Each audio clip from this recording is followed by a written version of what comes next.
Si uno mira de cerca las laderas de los Andes, va a ver algo que parece que desafía toda lógica. Unas escaleras gigantescas que suben y suben como si quisieran llegar al cielo. Son los famosos andenes, una de las obras de ingeniería agrícola más impresionantes del mundo. Pero ¿saben qué?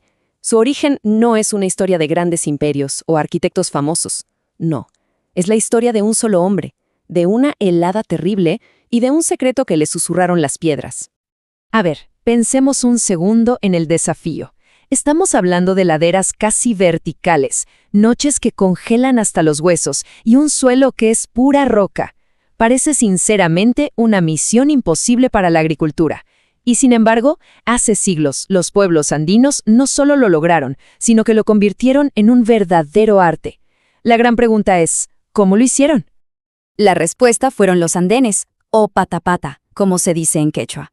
Pero lo más fascinante no es solo la solución en sí, sino de dónde vino. No fue un decreto de un emperador, ni el diseño de un equipo de ingenieros. No, nada de eso. Nació de la simple pero genial observación de un agricultor en su peor momento. Y es que para entender de dónde sale esta idea, primero tenemos que entender una forma muy distinta de ver el mundo. Una donde la agricultura es un diálogo sagrado. Y para eso tenemos que conocer a nuestro protagonista.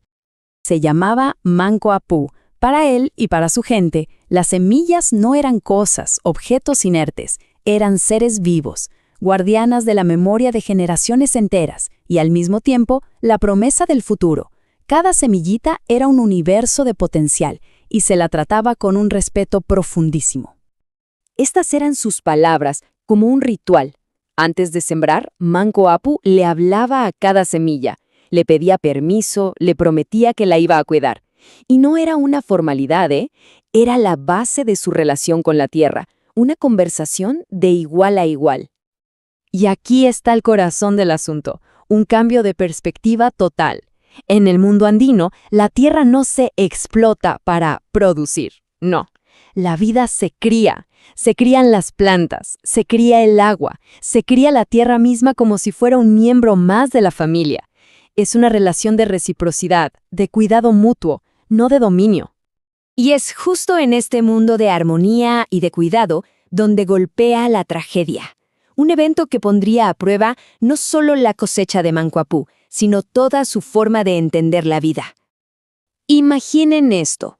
Durante 4 largos meses, Manco le había dedicado su vida a ese campo. Había regado, cuidado y conversado con sus plantas de tarwi. La cosecha se veía increíble. Prometía comida y bienestar para su familia, para su comunidad. Hay que tratar de imaginar ese sentimiento. Llegar al campo y ver que el trabajo de meses, la promesa de sustento, todo aniquilado por el frío de una sola noche. Las plantas que había creado con tanta devoción ahora estaban ahí, marchitas, inertes. Era una pérdida absoluta, total. Con el alma por los suelos, Manco empezó el triste camino de vuelta a casa. Pero a veces, es en los momentos de mayor desesperación donde aparece lo inesperado. Mientras caminaba por una ladera rocosa del cerro, algo le llamó la atención. Allá arriba, en un lugar donde se supone que no debería crecer nada, una mancha de un verde intensísimo rompía con todo el paisaje desolador. Se acercó y su corazón dio un vuelco. Eran plantas de tarwi, fuertes, llenas de vida. Y entonces se acordó. Meses atrás, al pasar por ahí, se le había roto un saco y se le habían caído algunas semillas entre las piedras. Esas plantas, olvidadas, sin ningún cuidado, habían sobrevivido a la misma helada que había arrasado con su campo. Esa pregunta se apoderó de su mente. No podía ser casualidad, imposible. Como un hombre que vivía escuchando a la naturaleza, Manco Apú supo que ahí, en ese lugar, había una respuesta. ¿Qué tenían esas piedras de especial? ¿Por qué ahí sí y en su campo no? Y aquí es donde la historia da un giro magnífico. Manco no se quedó lamentándose, hizo lo que mejor sabía hacer. Se detuvo, se sentó y se puso a observar, a escuchar. Lo que hizo a continuación fue, sin él saberlo, aplicar el método científico de una forma brillante. Primero, la observación. Tocó las piedras y notó que a pesar del frío del aire, conservaban un calorcito. Luego, la hipótesis. A lo mejor las piedras protegen a las plantas. Después, la experimentación. Sembró a propósito nuevas semillas en otras zonas con muchas piedras. Y finalmente, la confirmación. Llegó otra helada y sus nuevas plantas de prueba sobrevivieron intactas. La conclusión era tan simple como revolucionaria.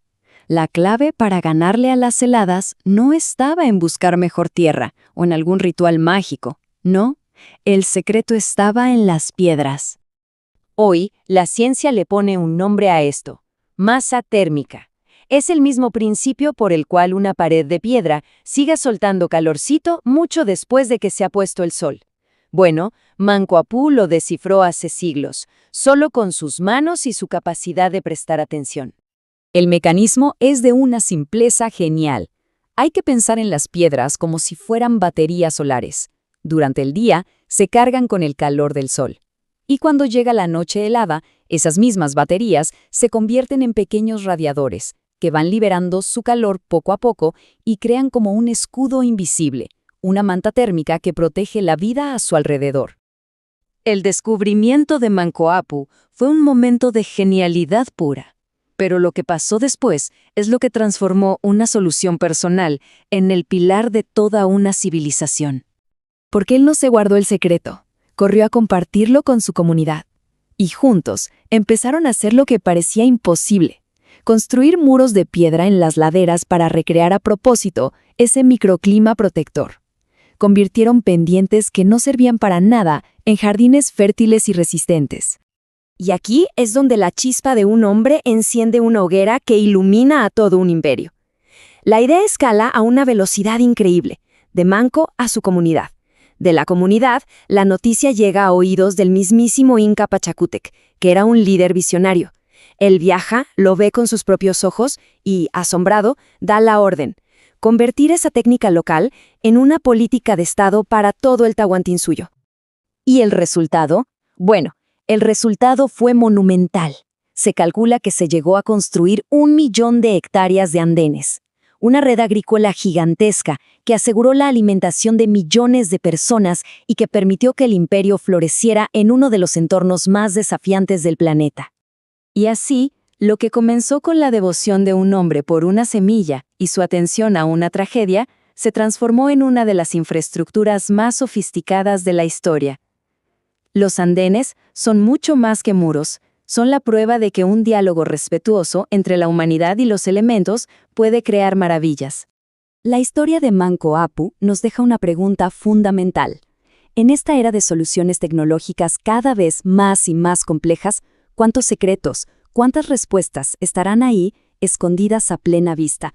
Quizá la mayor innovación no esté en el próximo algoritmo, sino en algo mucho más simple: en detenernos, en observar de verdad y en aprender a escuchar el lenguaje silencioso del mundo que nos rodea.